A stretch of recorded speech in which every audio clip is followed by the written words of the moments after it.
Hai Sobat Auditor Muda, selamat datang di Kamtalk bersama saya, Naswa Nabila, yang akan menjadi host pada episode kali ini. Kalau kamu kepo seputar audit dan keuangan, kamu udah berada di tempat yang tepat nih. Gimana kabarnya Sobat Auditor hari ini? Semoga kita senantiasa dalam keadaan sehat dan bahagia ya. Sobat Auditor Muda, episode kemarin kita sudah membahas nih mengenai dunia audit beserta sudut pandangnya dari sisi auditor dan bersama salah satu ormawa di IPB. Nah, kalau Sobat Auditor dengar kata-kata audit, apa nih yang bakal terlintas di pikiran kalian? Pastinya serius dan menegangkan banget gak sih? Nah, Sobat Audit jangan khawatir, karena di episode kali ini kita akan membahas audit dengan lebih santai dan pastinya seru banget.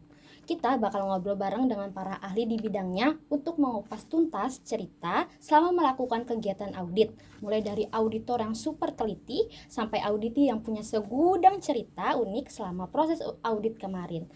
Jadi, kalian siap-siap ngakak dan belajar hal-hal baru ya. Oke, pasti kalian udah penasaran dong gimana sih rasanya para auditor memecah tuntas masalah audit dan jadi detektif keuangan. Ini dia Kamtalks Audit in Action, audit gak hanya soal angka. Oke, kali ini kita sudah mengundang perwakilan dari Komite Audit. Halo Kak Linggar. Dan ada juga dari auditi kami, yaitu Kak Alfian dari Ormawa Agria Suara. Halo Kak. Halo. Oke. Gimana nih Kak kabarnya? Boleh dong Kak Alfian dan Kak Linggar perkenalkan diri dari nama lengkap, program studi, angkatan, dan asal Ormawa. Oke. Ya, halo semuanya. Perkenalkan, aku Ali Garing Nugroho dari program studi akuntansi angkatan 69. Jadi aku di sini dari Komite Audit Mahasiswa. Oke, halo semuanya. Perkenalkan, aku Alfian Salim, bisa dipanggil Alfian atau Alfian terserah. Aku dari program studi matematika angkatan 58 dan aku di sini dari Ormawa PSMIPB Agria Suara. Halo, salam kenal Kak Linggar dan Kak Alfian. Nah, teman-teman udah pada kenal kan ya narsum kita pada episode kali ini. Mungkin kita bisa langsung aja gas ke sesi kita selanjutnya. Tapi sebelum itu, aku mau jelasin dulu nih sesi-sesi yang ada pada podcast kita. Jadi yang pertama itu ada cerita pihak auditor sama proses pengauditan di Komite Audit Mahasiswa, atau topik inti kita yaitu Audit in Action. Lalu yang kedua ada cerita dari pihak Agria Suara selama proses audit, atau How did you feel as an auditee. Nah, yang ketiga yaitu sesi tanya jawab oleh Ormawa kepada Komite Audit Mahasiswa. Pada sesi ketiga ini, Kak Alfian bakal bisa nih nanya-nanya kepada kami Komite Audit Mahasiswa seputar pengauditan dalam lingkup organisasi IPB oleh Komite Audit Mahasiswa. Oke, mungkin kita lanjut aja ke sesi cerita-cerita asik nih. Oke. Kalau Kak Alfian sama Kak Linggar udah siap? Siap. Oke, mungkin aku mau nanya dulu nih dari sisi auditor dulu ya Kak. Boleh nggak sih diceritain sedikit tentang diri Kak Linggar dan peran kakak gitu sebagai auditor? Terus apa sih yang bikin Kak Linggar tertarik gitu untuk menjadi seorang auditor? Oke, makasih pertanyaannya. Jadi tadi pertanyaannya tentang cerita singkat ya. Oke, aku mulai dari latar belakang dulu ya. Ya, kalau dari latar belakang akuntansi. Dulunya itu aku juga dari SMK program studi akuntansi. Jadi kurang lebih dari 5 tahun aku bergelut di bidang akuntansi. Nah, memang dari dulu tuh dari sekolah aku suka angka, matematika ya. Wow. Nah, itu aku ambil jurusan SMK itu akuntansi. Dan aku linearkan lagi di program kuliah ini juga ambil jurusan akuntansi. Sehingga aku tertarik untuk menjadi auditor. Nah, implementasi jadi auditor itu emang dari dulu tuh aku emang suka untuk mengulik-ngulik angka gitu, untuk menemukan kesalahan. Oh, ini ada yang kurang beres, atau ini ada yang kurang rapi dalam hal keuangan dan lain sebagainya gitu. Terus di sini tuh peran aku di Komite Mahasiswa ini sebagai wakil direktur jenderal. Itu tugasnya itu bersama-sama ketua jenderal itu membantu manajemen organisasi, dan juga pastinya itu memastikan bahwa Ormawa itu udah sesuai nih merancang atau pengelolaan keuangannya itu di lingkup organisasinya. Oke, berarti Kak Linggar ini emang udah suka matematika ya, emang matematika. udah mendalami matematika gitu dari SMK. Oke.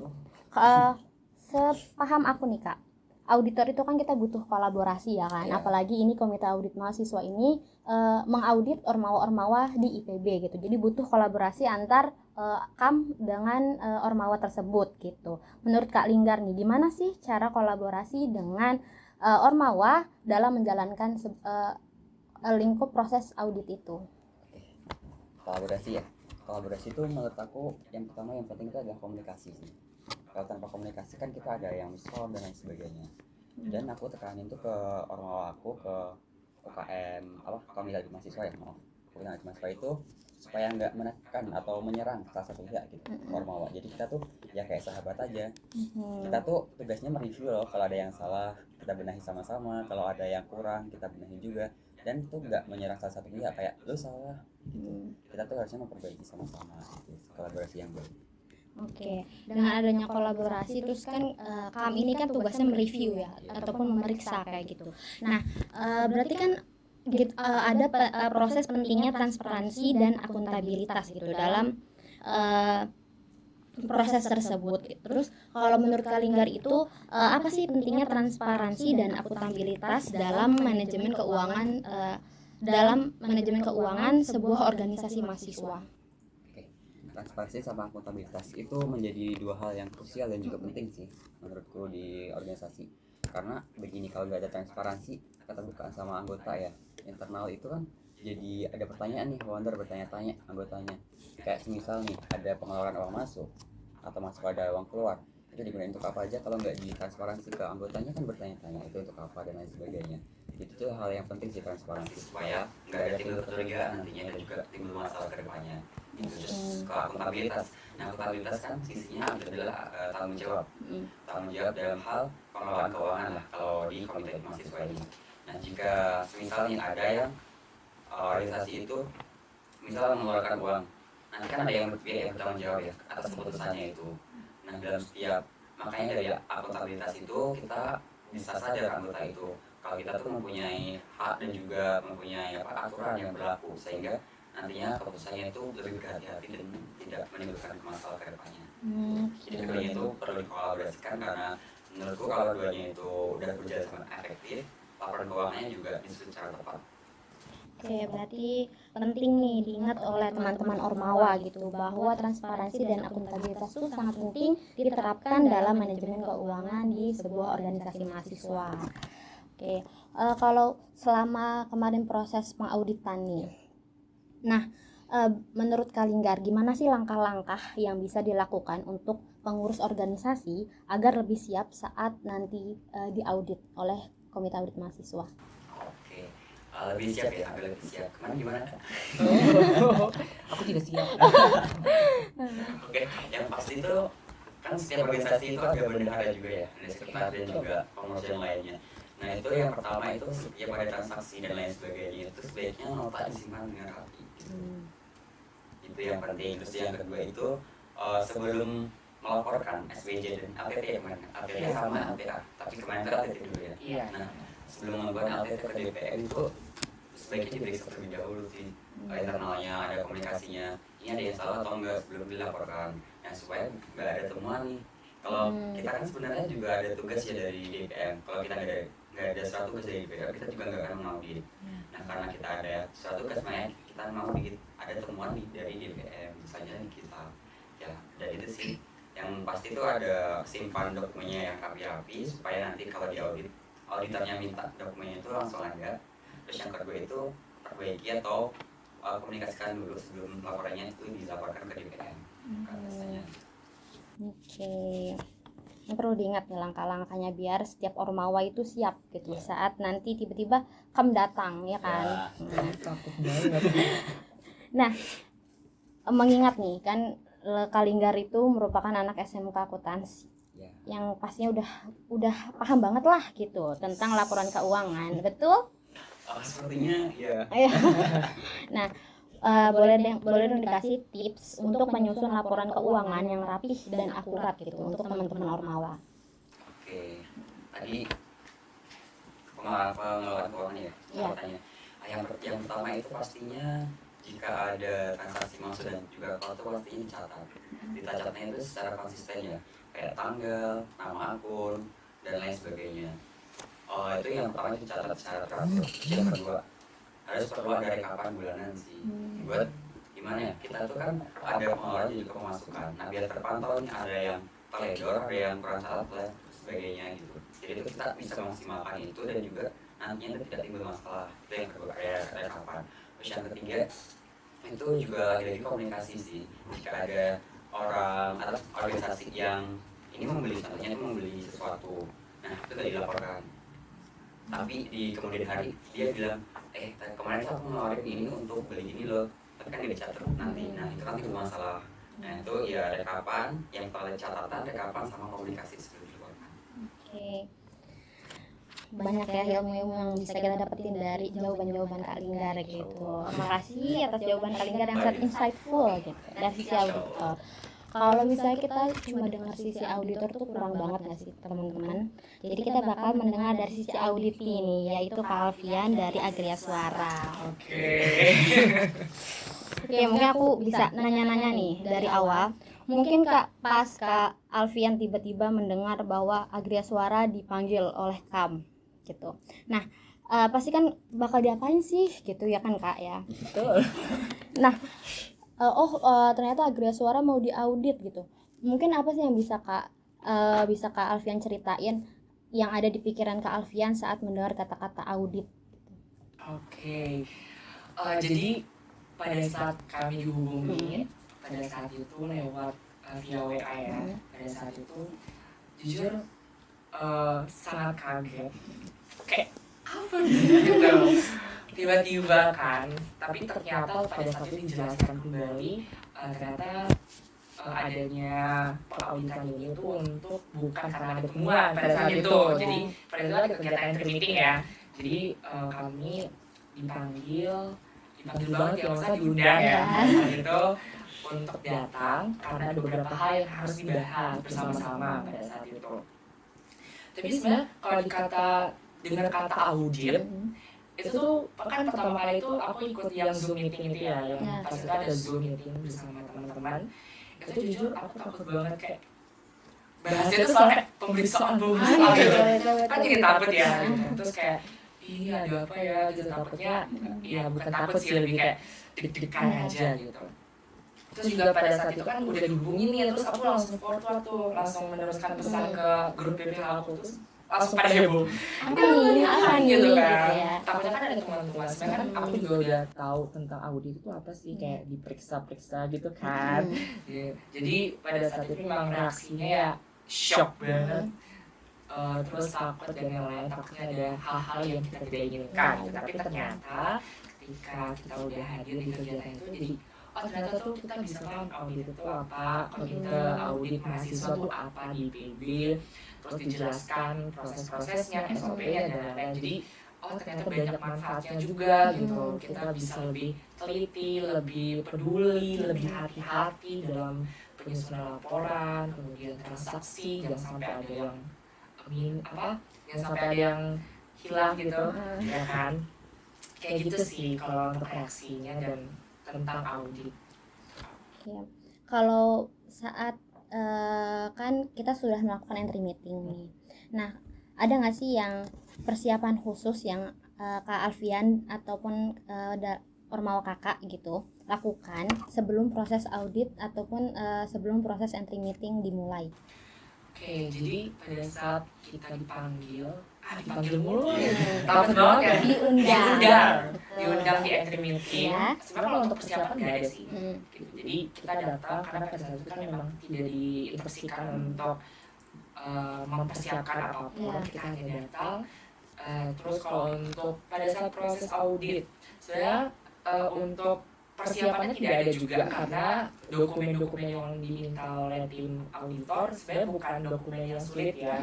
Dokumen-dokumen yang memang sudah kita persiapkan sebelum-sebelumnya, hanya pada saat itu memang Agria Suara tuh kurang presensi gitu, karena memang di Agria Suara untuk presensi tanda tangan bahasa itu sangat jarang digunakan. Jadi pada saat itu sulit banget untuk mengumpulkan anak-anak itu untuk menandatangani gitu. Jadi Itu sih sebenarnya kemarin kesulitannya, tapi ini bisa menjadi bahan evaluasi juga sih untuk audiens, karena kalau untuk prestasi ya bebeknya ada tantangan bahasanya juga, karena kan biasanya kegiatan kita tuh beda dengan kegiatan-kegiatan atau UKM lainnya, karena kan kita kerjanya konser, nyanyi gitu. Jadi untuk absensi itu kadang-kadang kita juga memang berbeda dari teman-teman yang lain gitu sih. Oke, aku mau minta cerita ke Alfian pas kemarin datang entry meeting nih. Itu kan berkumpul gitu sama teman-teman auditor. Itu gimana sih Kak perasaannya? Kayak tegang kah atau santai atau malah kayak diem-dieman aja atau gimana Kak? Oke, awalnya tegang ya. Iya. Awalnya tegang karena kita kan nggak tahu diapain di entry meeting.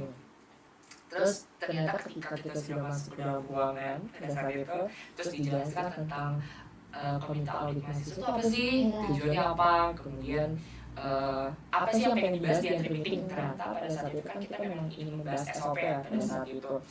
Kemudian dijelaskan kita berkelompok pada saat itu, kemudian kita dijelaskan, dan setelah dijelaskan kita lebih enjoy aja sih, dan ternyata nggak seseram itu ya audit itu. Ya karena pemikirannya tuh negatif mulu ya. Biasanya pemeriksa gitu. Panggilan gitu. Jadi ketika sudah dijelaskan lebih enjoy juga, dan lebih paham kok ternyata audit itu manfaatnya kayak gini-gini, dan itu bagus juga sih untuk kedepannya. Oke, berarti banyak ya pelajaran yang bisa kakak gitu kakak ambil setelah mendengar SOP ataupun setelah mengikuti entry meeting tersebut. Oke, gitu. Mungkin pertanyaan aku selesai.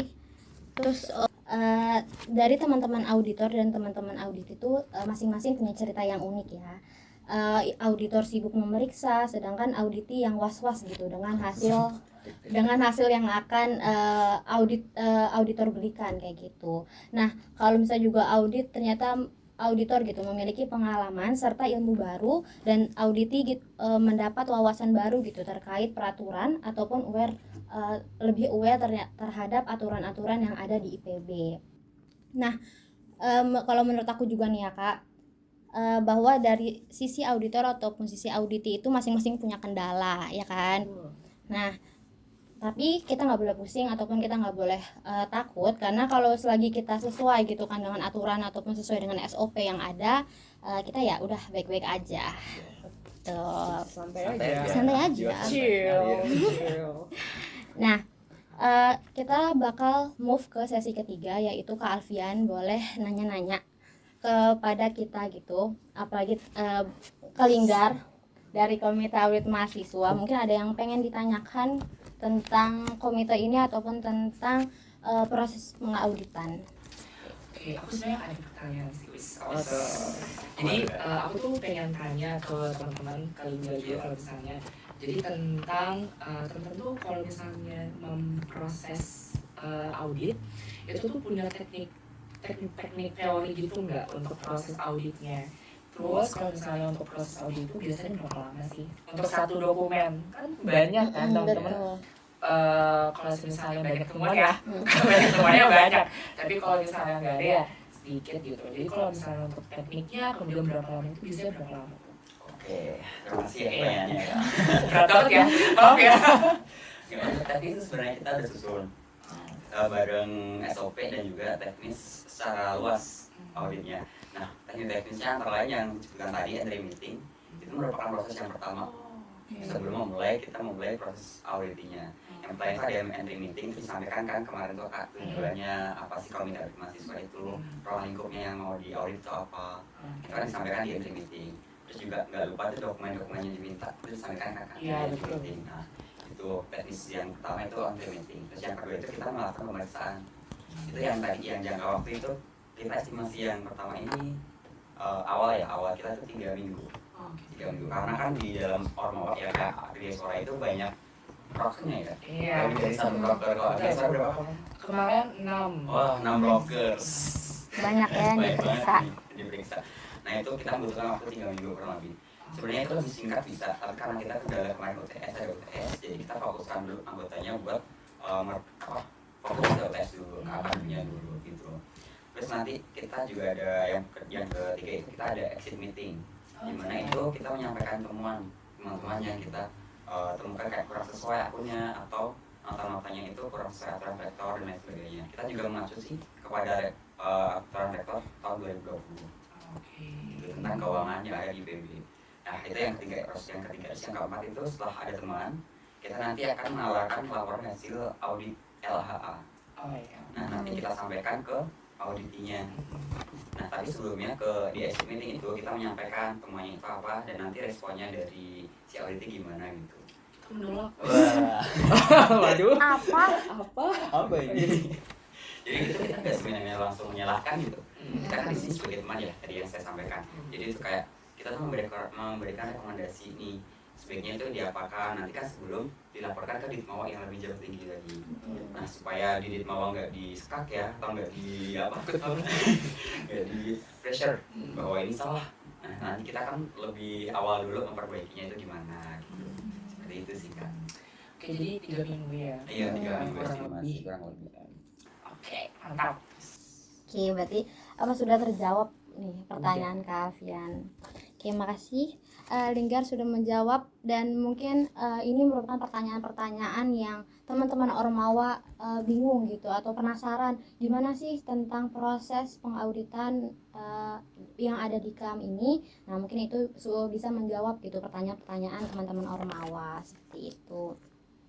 Oke, mungkin terima kasih kepada Kak Linggar dan Kak Alfian yang karena sudah memberikan gitu pengetahuan dan wawasan baru gitu terhadap kita dan sobat-sobat auditor yang ada di yang sedang menonton. Mungkin sebelum berpisah, jangan lupa teman-teman share video ini kepada rekan-rekan yang kepo tentang informasi mengenai audit. Jangan lupa like and subscribe channel Komite Audit untuk KAM Talk selanjutnya. Akhir kata, saya Naswa sebagai MC pamit undur diri. Terima kasih untuk teman-teman yang sudah menonton. Maaf jika ada kekurangan selama podcast ini. Sampai jumpa di episode selanjutnya. Dadah.